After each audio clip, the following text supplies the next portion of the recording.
Welcome back to my channel. അപ്പോൾ ഇനി നമ്മൾ ഈസി ആൻഡ് ടേസ്റ്റി ആയിട്ടുള്ള വെള്ളരിക്ക പച്ചടിയുടെ റെസിപ്പി ആയിട്ടാണ് വന്നിട്ടുള്ളത്.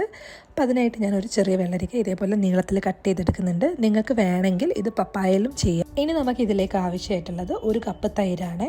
അരപ്പിന് ആവശ്യമായിട്ടുള്ള 1 മുറി നാളികേരം, പച്ചമുളക്, കടുക് ഇതെടുത്തിട്ടുണ്ട്. ഇനി താളിക്കാനായിട്ട് വറ്റൽമുളക്, കറിവേപ്പില, കടുക്. ഇനി ഒരു ചട്ടിയിലേക്ക് നേരത്തെ കട്ട് ചെയ്ത് വെച്ചിട്ടുള്ള വെള്ളരിക്ക ചേർത്ത് കൊടുക്കുക.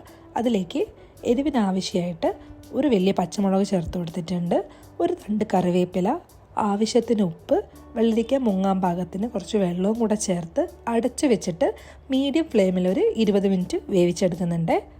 കഷ്ണങ്ങൾ വേവുന്ന സമയമാകുമ്പോഴേക്കും നമുക്കിതിലേക്കുള്ള അരപ്പ് തയ്യാറാക്കിയെടുക്കുക.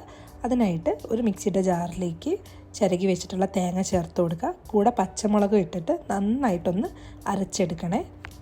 പച്ചടിക്ക് എപ്പോഴും നല്ല ഫൈനായിട്ട് വേണേൽ അരയ്ക്കാൻ. അരച്ച തേങ്ങയിലേക്ക് 1 ടീസ്പൂൺ കടുക് ഇട്ടിട്ട് ഒന്ന് ചതച്ചെടുക്കുന്നുണ്ട്. കടുക് ഒത്തിരി അരയേണ്ട ആവശ്യമില്ല, അരഞ്ഞു കഴിഞ്ഞാൽ ഒരു കയ്പ്പ് രസം വരും. ഇനി വെന്ത കഷ്ണങ്ങളിലേക്ക് ഈ തേങ്ങയുടെ അരപ്പ് നമുക്ക് ചേർത്ത് കൊടുക്കുക. കഷ്ണങ്ങളുടെ ചൂടാറുന്നതിന് മുന്നേ തന്നെ തേങ്ങയുടെ അരപ്പ് ചേർത്ത് കൊടുക്കുന്നുണ്ട്. തേങ്ങയുടെ അരപ്പ് ചേർത്തിട്ട് ഒത്തിരി തിളപ്പിക്കേണ്ട ആവശ്യമില്ല, ആ ചൂടിൽ തന്നെ തേങ്ങയൊന്ന് സെറ്റായി കിട്ടും. ഇനി ഇതിലേക്ക് നമ്മൾ നേരത്തെ എടുത്ത് വെച്ചിട്ടുള്ള 1 കപ്പ് തൈരും കൂടെ ഒഴിച്ചു കൊടുക്കുന്നുണ്ട്. ഇനി നമുക്ക് പച്ചടിയിലേക്ക് താളിച്ചൊഴിക്കാം. അതിനായിട്ട് ഇവിടെ ഞാൻ കടുകും കറിവേപ്പിലയും വറ്റൽമുളകുമാണ് എടുത്തിട്ടുള്ളത്. ചൂടാറുമ്പോൾ കറക്റ്റ് കൺസിസ്റ്റൻസിയിൽ നമുക്ക് കിട്ടും. അപ്പോൾ ഇത്രയേ ഉള്ളൂ, സിമ്പിളായിട്ടുള്ള പച്ചടി റെഡി ആയിട്ടുണ്ട്. ഇഷ്ടമായാലും എല്ലാവരും ഒന്ന് ട്രൈ ചെയ്ത് നോക്കുക.